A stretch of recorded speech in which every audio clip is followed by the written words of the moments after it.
everyone. We're going to go ahead and get started. My name is Matulowicz, and I am the Curator of Community and Academic Programs at the Biggs Museum of American Art.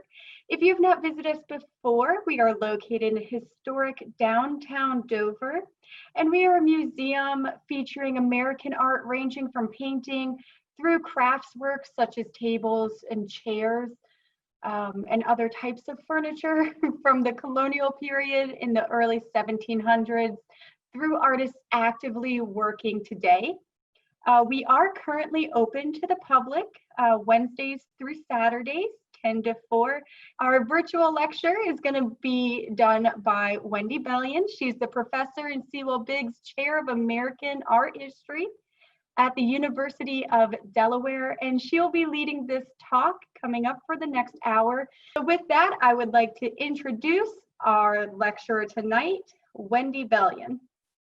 Thank you, Kristen. I really appreciate the invitation to speak tonight.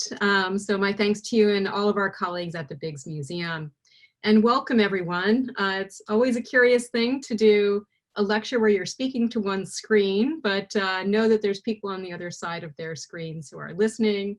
And I hope that the lecture that you're about to hear will prove interesting, especially in light of recent events nationally and internationally around iconoclasm, or the breaking of images, in particular the breaking of statues. I'll be addressing historical aspects of that this evening, but I welcome your questions later on about how the historical material that I'll be presenting tonight might relate to contemporary events as well. So without further ado, let me go ahead and share my screen. Okay, we're in business, I believe. All right. So the material that I'll be speaking about tonight is drawn from a recent book that I published called Iconoclasm in New York, Revolution to Reenactment. And this is a study of New York City between the middle of the 18th and the middle of the 20th centuries. And it looks at how an act of revolutionary iconoclasm became a kind of creation story, not only for New York City, but also for the United States as a whole. So I'll be sharing a little bit about that with you today. But where I want to begin is not in the 18th century, but with something that happened last November. Last fall, a piece of old New England went on sale in New England. On November 4th, 2020, at Skinner Auctions, a firm based in Boston, this curious object came up for sale among a group of colonial American artifacts. And as you can see in this brief description drawn from the Skinner catalog, this is a cast lead arm and hand, a possible fragment from a sculpture of King George III that was destroyed in an act of iconoclasm in New York City in 1776, during the outset of the American Revolution. It looks quite abraded because, as the text goes on to relate, it spent most of its life underground, buried in the garden soil of the homeowner who rediscovered it in 1991. Now you can see the auction estimate here was $15,000 to $25,000. This piece ultimately went for $250,000. And that raises some interesting questions. Why on earth was this fragment so valuable to the purchaser? Well, while I can't fully account for the price tag, I do want to address the cultural value of this object and others like it. And for that, I want to take you back some 200 years to the American Revolutionary period. The basic outlines of the event that produced this fragment are familiar to scholars of American history. In 1770, British colonials in New York City, determined to show their gratitude for the support of King George, commissioned a large equestrian statue of the king from the London workshop of a man named Joseph Wilton. The gilded lead monument went up on a pedestal at the southern tip of Manhattan, in a park called Bowling Green. There, it became the centerpiece of public rituals by British officials and the target of occasional vandalism by increasingly disgruntled colonials. Flash forward 6 years to 1776. by which time colonial disgruntlement had escalated into full-blown rebellion. On July 9th, 1776, the Declaration of Independence was read aloud to the citizens of New York. And that night, a crowd of soldiers and sailors assembled in Bowling Green, where they pulled the statue from its pedestal, beheaded the figure, and hacked it into pieces. Many of the parts went to Litchfield, Connecticut, where townspeople melted down the lead and recast it into bullets for the Continental Army. But some of the parts fell into the hands of Americans who were loyal to Britain, loyalists. And loyalists buried these fragments in a Connecticut town called Wilton, no relation to the sculptor. Now, by any reckoning, the statue of the king should have stayed on or under the ground. But ever since the American Revolution, King George III has been riding back into American culture, rearing his gilded head in paintings and prints, as well as civic pageants and even parades. In the book from which I draw this talk, I argue that these visual and performative representations help to construct a powerful creation story about the United States, one in which iconoclasm figures as a parable of American nationhood. In New York, the statue's destruction has become the city's version of the Boston Tea Party. It quite literally marks a tipping point from European colony to American statehood. Nationally, it has served a political narrative about liberty and independence. And in both popular and scholarly accounts, the statue's end has become synonymous with the idea of a national birthday.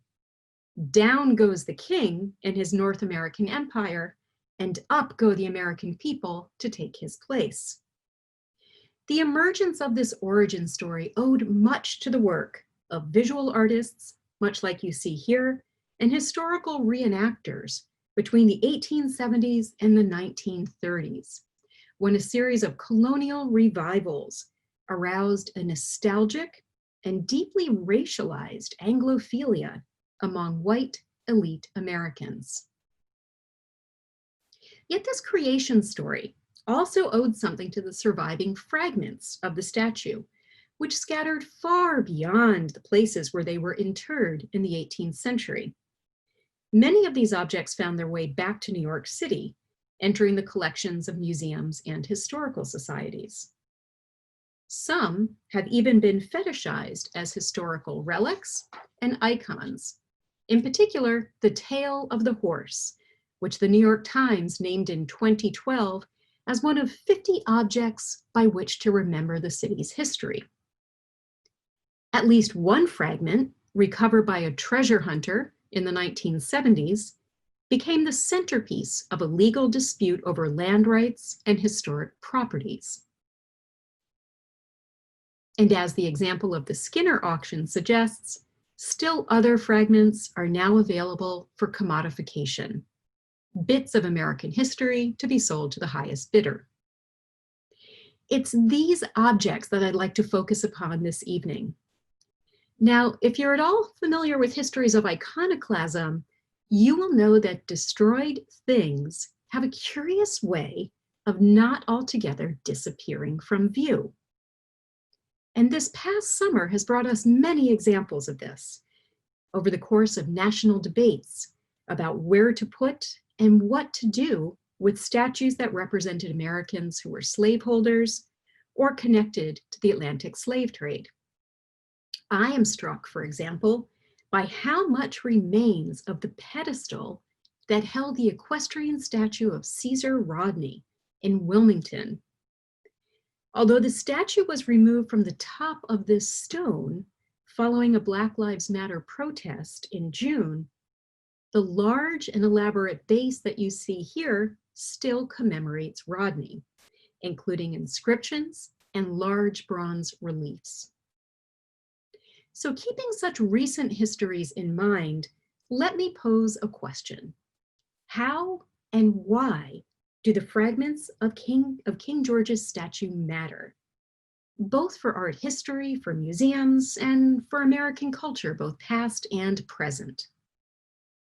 The art historian Joseph Kerner, who's written so compellingly about iconoclasm, has suggested, and I quote, that most of the time, people live in iconoclasm's aftermath, totemically preserving and neutralizing its gestures and settlements.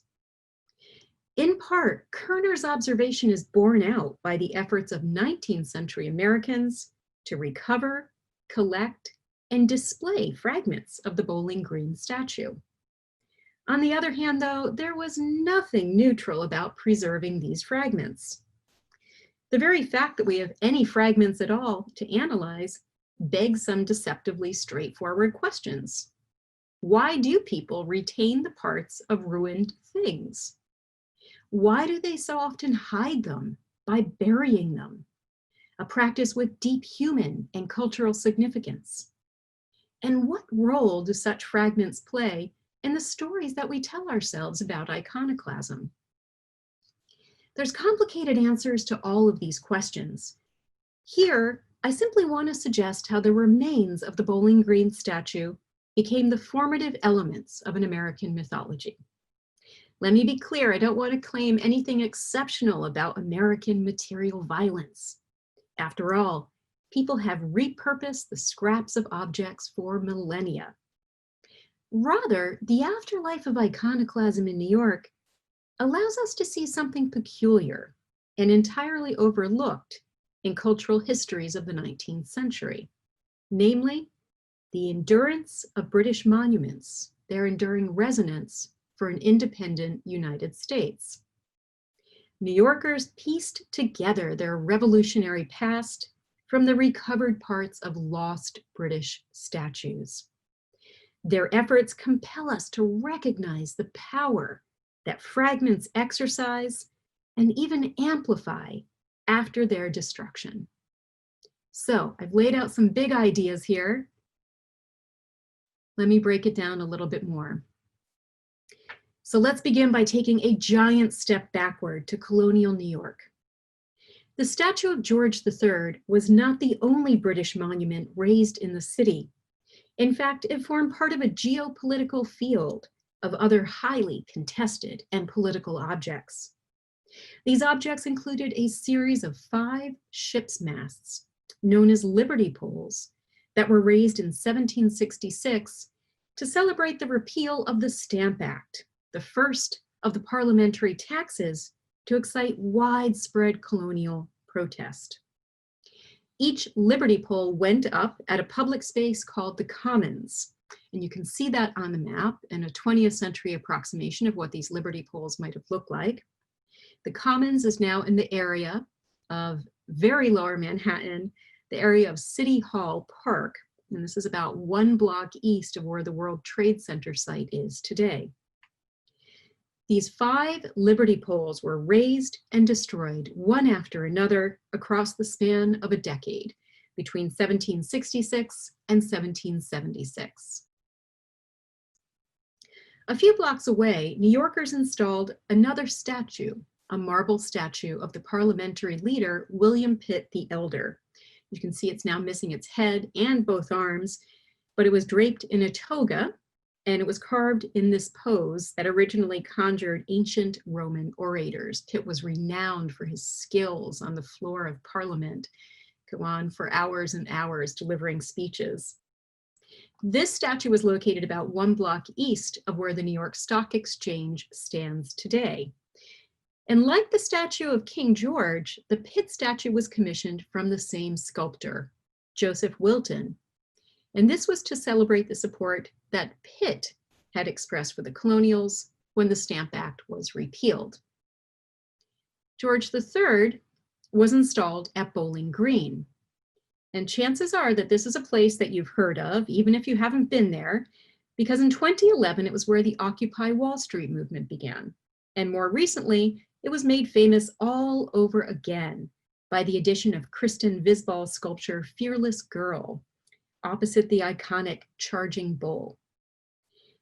Visbal's sculpture has since been moved to stand outside the New York Stock Exchange, And if you're a Delaware native, you'll probably recognize her name as a local artist. Now let me pause here for a second and note that there were no contemporary depictions of the Bowling Green statue. The image of the monument that you see on the bottom left is an early 20th century watercolor drawing. What is clear, though, is that the New York statue was modeled on a canonical Roman example, namely a monument to Marcus Aurelius that stood on Rome's Capitoline Hill. It had already inspired equestrian statues of several English kings, and it was one of the objects in Rome that all grand tourists made a point of going to see in the 18th century. We do know that the Bowling Green statue might have looked something like these two images.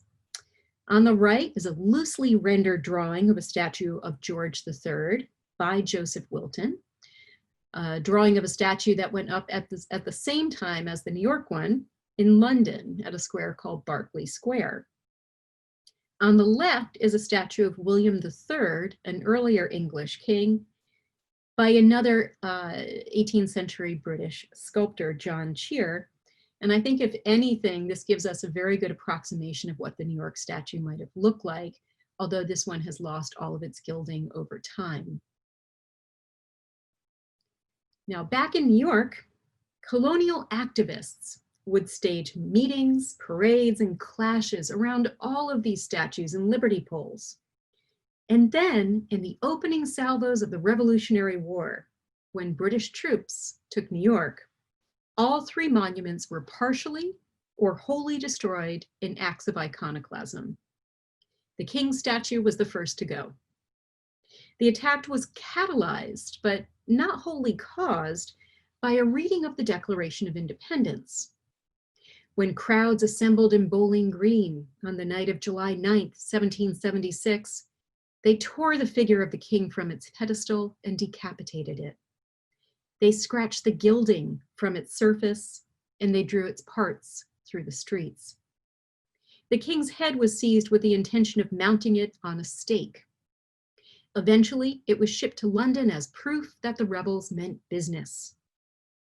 Witnesses detailed the gruesome pleasure of cannibalizing the so-called leaden majesty, expressing a sense of communal hunger for the metal, which could quickly be turned into ammunition. One man confided to his diary, and I quote, "that emanations from the leaden George will make deep impressions in the bodies of some of his red-coated and Tory subjects." Another delighted in the notion that the king's troops would have, quote, "melted majesty fired at them." Iconoclasm of the sort that occurred at Bowling Green was a sure expression of political outrage, but it also gratified the most material sorts of cravings. Well, after the statue came down, militiamen lost no time in turning that lead into bullets. A militia unit from Connecticut ferried the parts from Manhattan to the port of Norwalk on Long Island Sound. Then they moved northward through Wilton, Connecticut, and from there to a military depot in Litchfield, where the lead was boiled down and molded into bullets for the Continental Army. In Wilton, however, Loyalists absconded with several large fragments that they buried in fields, near bogs, and below cellars. The parts stayed underground until the mid-19th century, reappearing when residents tilled their soil and drained swamps for farmland. Accounts of these finds would remain a tantalizing part of local lore, fixing the town's place in a national story. As recently as 1976, during the bicentennial, a reproduction of the royal statue was beheaded during the town's parade. This is an image from the local newspaper. This literally won a prize for the best in show, the best parade float of the day. In the immediate wake of iconoclasm then, pieces of the statue, both large and small, spread far beyond Manhattan, conveyed to Western Connecticut, to New Jersey, and even to London. In the hands of individuals with various political motives, these fragments would be moved, liquefied, recast, hidden, rediscovered, and recontextualized. What's interesting about these processes is that we can see a pattern in them of burial and resurrection. The parts of the statue disappear into crucibles, into the earth, into a cauldron, the hold of a ship, and even a sofa. And they reemerge, remade as other things. So let me show you some examples. In Litchfield at the military depot, townspeople joined the family of the governor, Oliver Walcott, to melt down the lead and to mold it into bullets for use by Continental troops. This process took place with an impressive degree of mythologizing. The governor himself luridly documented the material transformation of the statue's fragments. He recorded the names of all the people involved and counted precisely how many bullets each person made. There was a total of about 42,000 that were produced in Litchfield. The bullet mold itself, which you see here, itself became a historical relic. The descendant of a revolutionary colonel preserved it in a manner evocative of a Christian reliquary.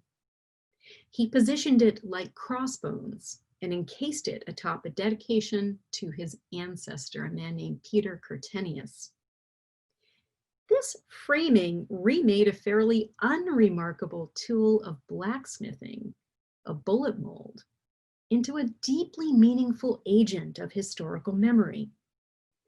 As the historian Teresa Barnett has explained, and I quote, "Relics had the power to do things that could be done in no other way."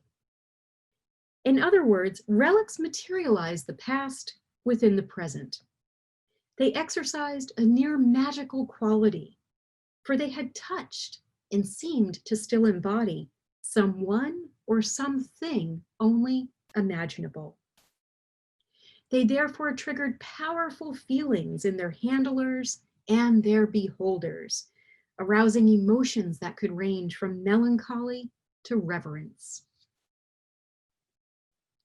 Perhaps this is why, when the king's head reached London, a pair of anxious aristocrats kept it carefully concealed, bringing it out only to show fellow loyalists.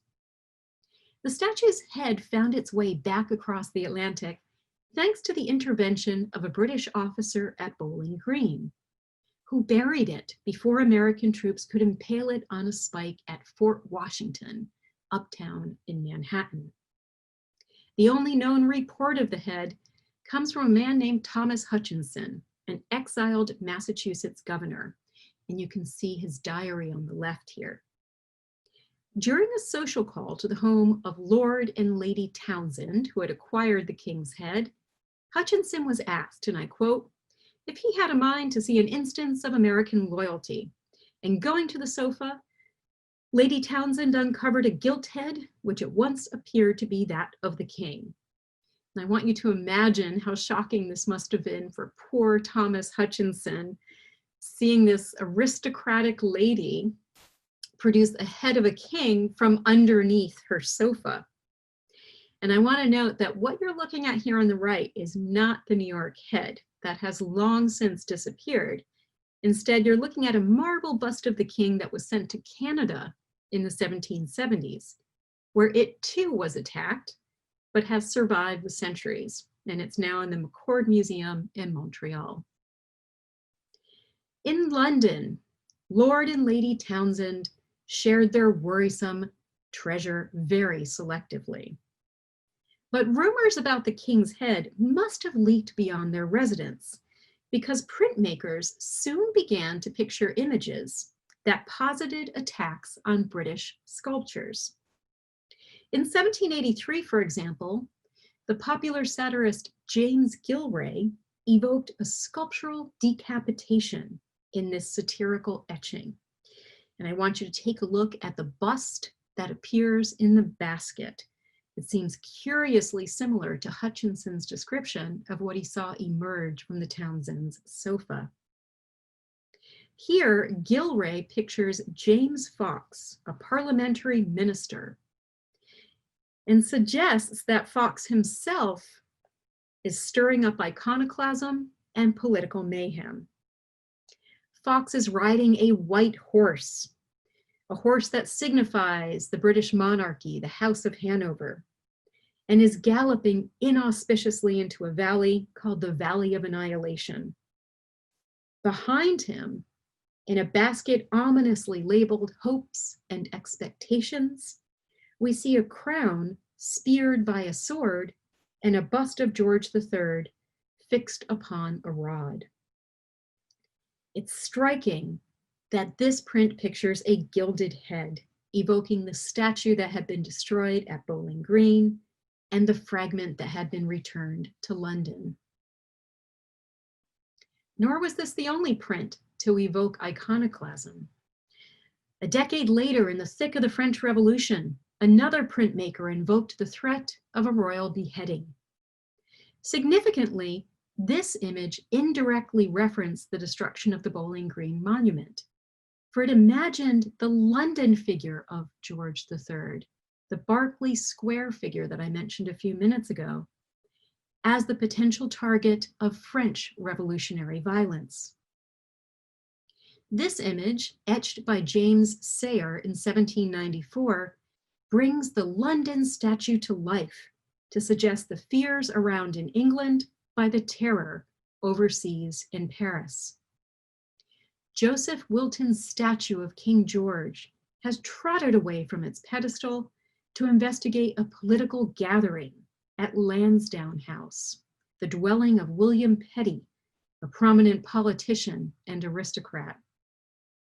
As Prime Minister, Lansdowne had negotiated an end to the American Revolution.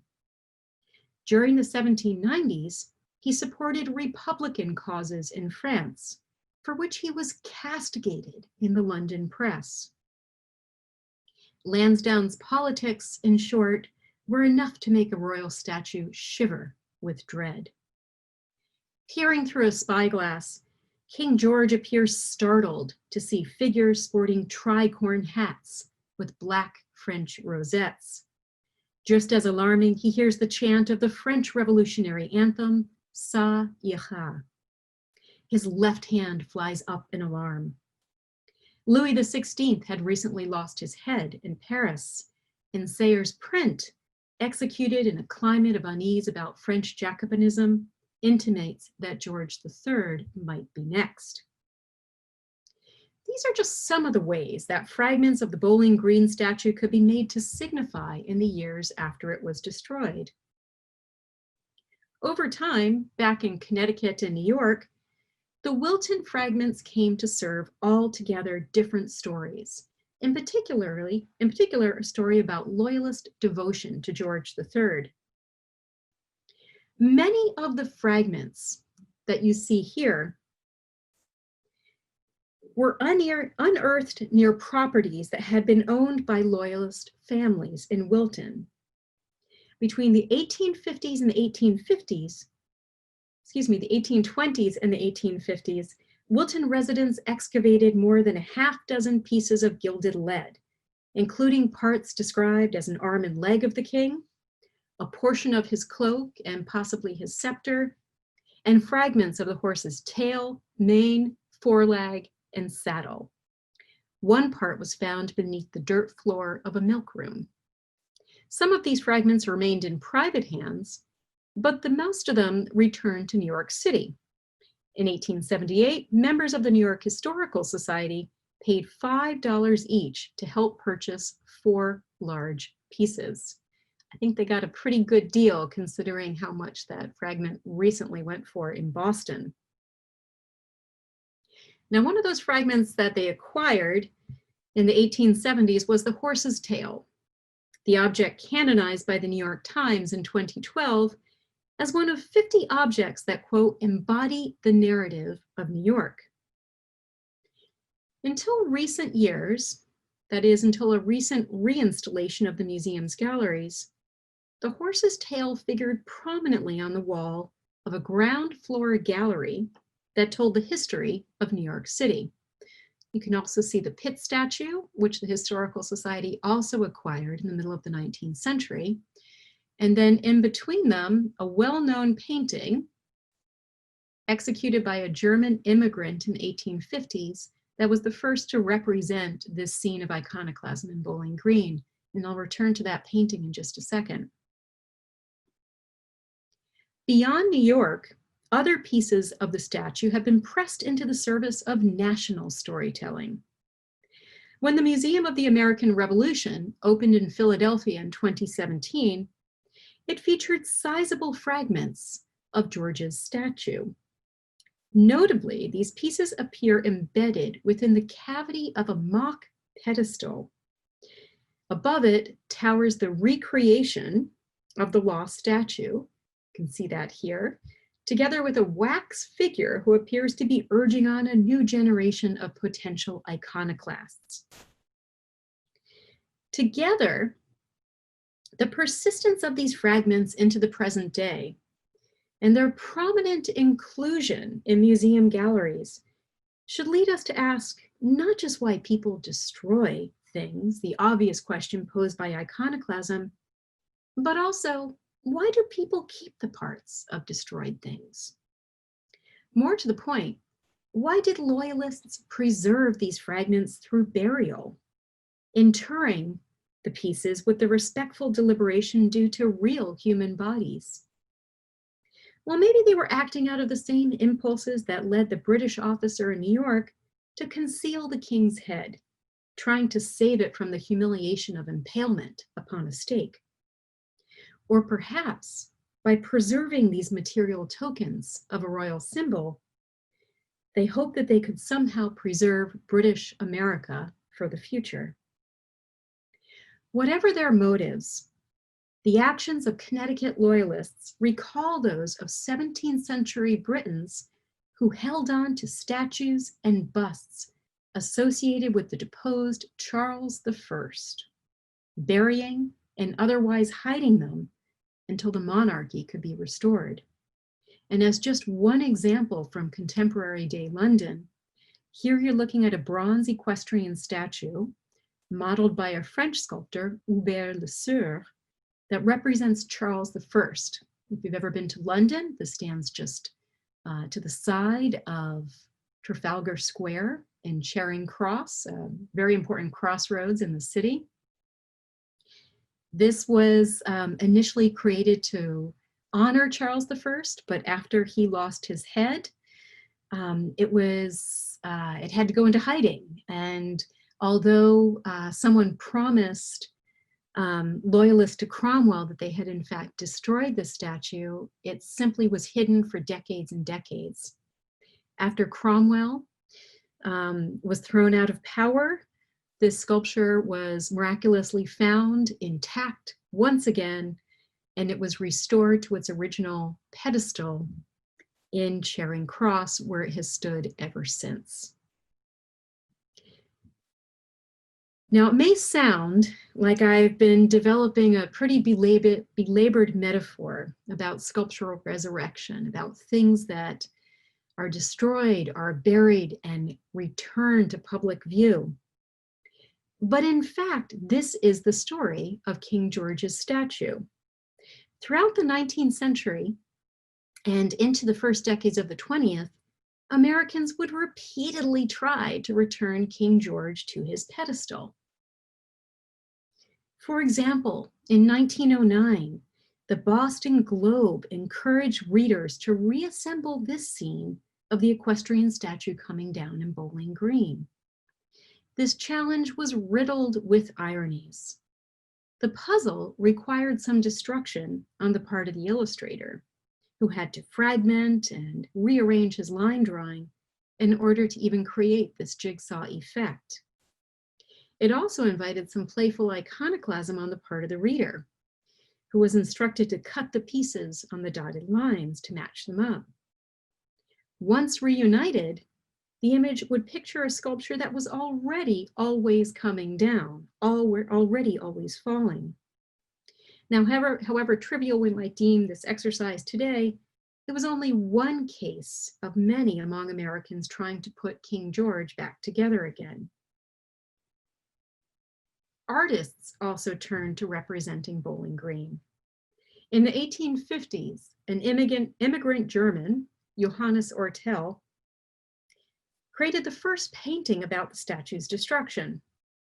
It was quickly reproduced as the engraving that you see here at left, an engraving by John McRae, and it became an image that circulated widely, shaping how generations would remember the American Revolution. Together, these images and their many reproductions would help propel the revolutionary act of iconoclasm in New York into a story about national origins. Let me take a big jump forward into the contemporary moment to suggest how this particular image continues to inform the ways we think about iconoclasm right now.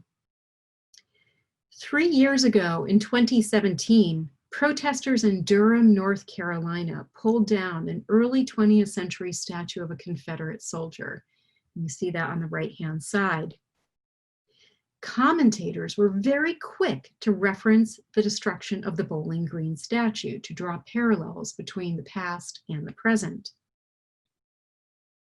Bree Newsom, a leader of the Black Lives Matter movement, wrote in the Washington Post, and I quote, "With the same spirit of those New Yorkers who toppled the statue of King George, recognizing that the people had the power and ability to rule themselves without a king, we should topple all monuments to the Confederacy."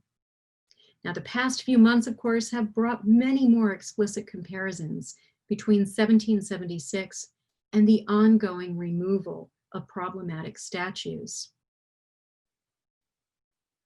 At the New York Historical Society, at least back in 2017, educators even began to use Ortel's painting as part of a program to help prepare green card holders for the naturalization test. And this was covered in the New York Times, as you can see here. And on the right-hand side, you can see the question that is put to people preparing for the test. The painting above is used to illustrate two questions on the naturalization test. When do we celebrate Independence Day? And when was the Declaration of Independence adopted? Well, to conclude, this collective archive of images about iconoclasm seems to suggest that George III never really left America, or maybe that Americans never really left George III behind. The Bowling Green statue would endure in numerous pictures, and also partially, materially, in the form of the fragments from Wilton, Connecticut. Inarguably, the best known of these is the horse's tail. To be sure, it makes sense that this artifact should operate as a mnemonic trigger, helping us to remember. It's a recognizable thing, and as such, it exerts a special kind of narrative power. In a sense, it's become the tail that wags the statue.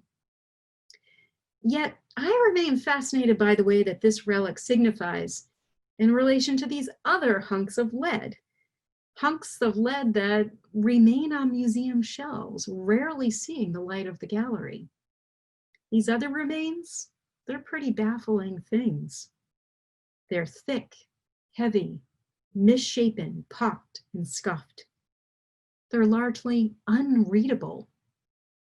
Viewing and holding these fragments, as I've been fortunate to be able to do at a number of repositories, I found myself caught between what I knew about their origin, namely their connection to a historic act of iconoclasm, and their cultural status as relics.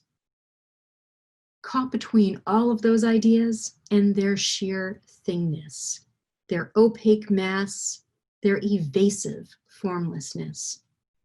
Unlike the horse's tail, these pieces cannot be made to speak.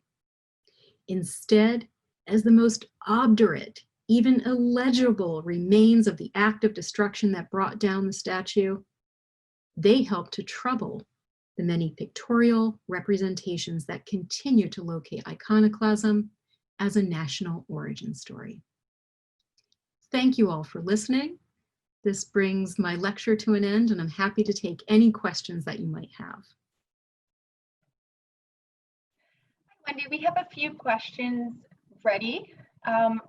First up, returning to the destruction of the king's sculpture. Does iconoclasm seem to happen before the outcome is ensured? So for example, while the symbolism becomes important to the cause, is it likely more important at the moment as an act of violence, resistance, or disagreement? I'm not, maybe you can rephrase the question. I'm not fully sure how to answer. So it's kind of a two-part question. The first is in reference to this sculpture that you've been talking about. It seems that independence was not a sure thing when it was torn down. Do you find that as a reoccurring theme in your research, that the movement is not ensured when the destruction and iconoclasm is happening? Or is this kind of a special case? And then secondly, building on that, is it likely more important at the moment as an act of violence or resistance? Okay, so one of the things I've tried to do in my book, and this might help to answer the question, is to show how the actions that transpired in New York City actually form part of a much longer history of iconoclasm within British culture. So in tearing down the statue in New York in 1776, what colonials, what British colonists were doing was actually already reenacting something that had happened many times previously within British culture. So attacks on British sculptures were not uncommon. Protesters would take out their anger, try and produce political change through all kinds of attacks on sculptures of kings that dated back to the 17th century. And going even further back, we can even think about the kind of attacks on material things that happened during the Protestant Reformation. And in fact, the kind of abuses of the king's body that we saw in New York, it's very lurid decapitation, scratching at the skin to sort of salvage whatever kind of bits of painted gold paint one could acquire. It was a way of sort of punishing the body of the king in a way that also evoked how criminals in British culture have been treated for years, either subjected to having their heads impaled upon stakes, or, you know, I'm sorry to be talking about this as people might be eating their dinner at home, but even to have their bodies, you know, otherwise gruesomely subjected to dismemberment, to shame and humiliate the body of the offender. So I think that even though the story of the destruction of the King statue is so often connected to the beginnings of the United States and the beginnings of the American Revolution, it's actually more accurate to see it within a long continuum of iconoclasm that had been happening throughout the British world for decades and centuries. And then even in New York City, there were other representations of the king and other representations of British power that were also subjected to iconoclasm. So this was not a rarity. We have to see it as part of a culture in which the Liberty poles are going up and coming down, part of a culture in which the William Pitt statue a year later would also be attacked, but also a culture in which effigies, symbols of British officers such as tax collectors, but also effigies of the king, were also subjected to ritual beatings, to burnings, to burials. Some of these were even blown up in the most spectacular kinds of destruction that you could possibly imagine. So I hope that helps to answer the question, Kristen, but if it doesn't, I'm happy to clarify a little bit more. Wonderful. And following up on that, you spoke about the independence trying to destroy monuments. Do you have or know of any examples of that in reverse, where the loyalists were destroying symbols of the independence? Absolutely. So I did not work, I have not worked on examples of British soldiers or British loyalists attacking imagery of what we would now call American patriots. But it did happen, and other scholars have worked on that. So just to give you some very quick examples, in Boston, several portraits of American patriots that had been painted by John Singleton Copley, the very well-known portraitist, were subjected to attacks, including a portrait of Thomas Hutchinson, the exiled Massachusetts governor who I mentioned. It might have been Hutchinson's portrait or that of another Bostonian that was actually physically cut out, the heart cut out of the portrait itself. Even portraits of George Washington were subjected to attack during the American Revolution. So when British troops occupied Philadelphia, for example, there was a large portrait of George Washington that stood in what was then called the Pennsylvania State House, the building that we now all call Independence Hall, and it was attacked. And it was roundly, this action was roundly criticized by American patriots at the time, who compared it to the attack on the King's statue. So even during the period of the American Revolution, all matter and all manner of symbols were subjected to being attacked and damaged. The King's arms in state houses, King's symbols being thrown from their locations. And there's an active dialogue about what it means to attack political symbols at this time, where contemporaries are relating these acts one to another. Fantastic. And continuing with this idea of monument destruction, do you know if broken pieces ever get adapted into new sculptural installations created by other artists in order to underscore opposing points of view? For example, extra figures added to an earlier composition or in a completely new context? So I think within the very long history of iconoclasm, that is not unusual whatsoever. For example, even recent statues of Saddam Hussein that were removed in the first years of the 20th century, and removed in very violent acts of iconoclasm at times that just rendered statues into sheer parts. There's a number of instances in which these statues have been remade into contemporary statues for completely different purposes. So I believe that there is a statue, for example, now at Fort Hood in Texas to American troops who served in the Gulf, that was refashioned from the remains of a statue of Saddam Hussein. So yes, this happens very, very often, and we can go all the way back to classical antiquity, in fact, and talk about ruins and remains that were called spolia, that were the remains of buildings, sculptures, etc., that were often seized by powers who were new authorities and powers that were coming into power, and remade into new purposes. I will add that in New York City, the pedestal that the King's statue stood upon, and for this, let me just go back to, well, we can just put up this image too. What you see here is a pretty good approximation of what this pedestal might have looked like. Even after the statue is removed, the pedestal remains standing in New York City for 40 years. And over time, it was reimagined as a kind of monument to the revolution by local New Yorkers.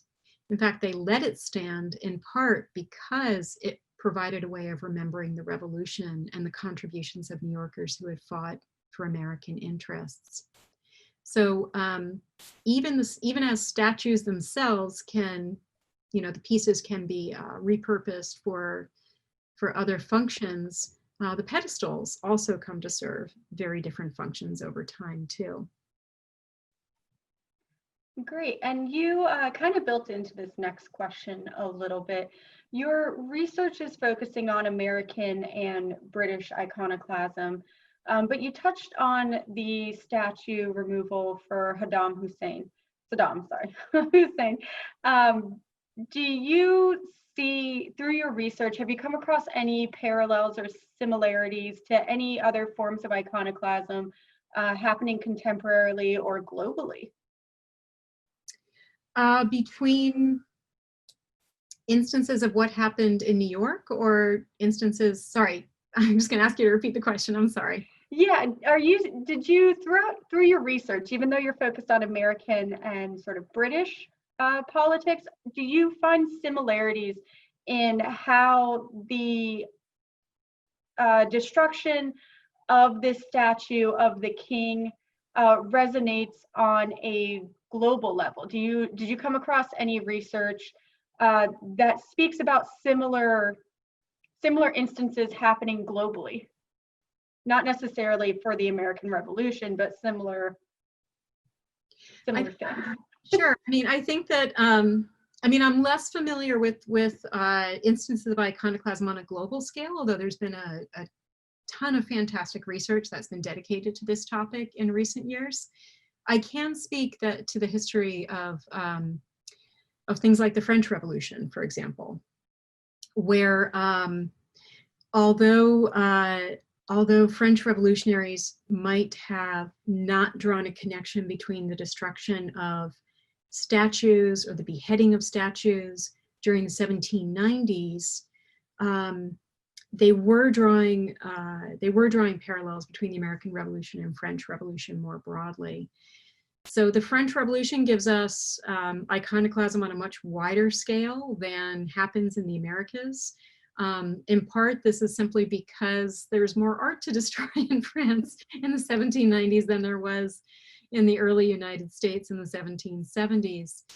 I think as this image even shows us, there's only so many ways to sort of bring down a big sculpture, right? Whether it's through ropes, through pushing and pulling, etc.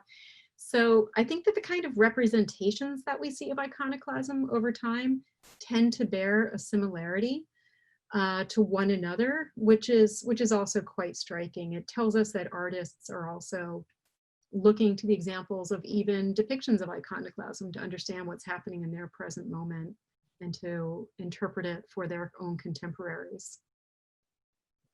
Fantastic.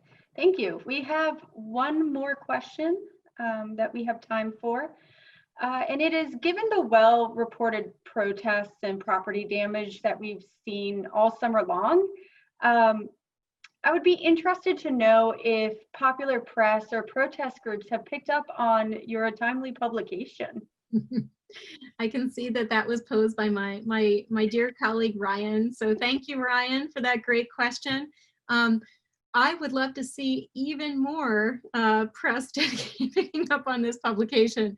What I can say is, in the heat of statue removals in June and July, I did have the privilege of speaking to a number of journalists about my work or providing some historical perspectives for what was happening in our contemporary moment.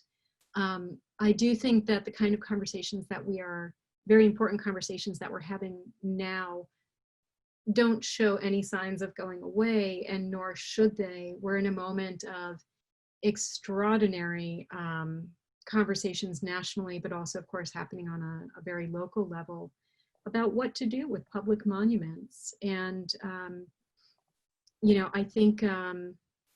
I think and I hope that the examples of what has happened in the past can just continue to inform the kind of discussions that we'll be having.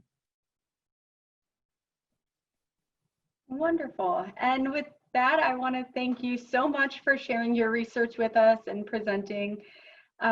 Everyone, check out the book. If you haven't read it already, go ahead and check that out. And I want to thank everyone for joining us tonight. And I want to thank you, Wendy, for speaking. If anyone has any extra questions, feel free to email me when you registered. There was like a 4 questions or comments in my email attached, kmatulowicz@bigsmuseum.org. Feel free to send me any questions and I will pass them on to you, Wendy, if they come through. And again, I want to thank everyone for joining. I hope you have a great rest of your Tuesday night. Thank you, Kristen, and thank you everyone for your wonderful questions.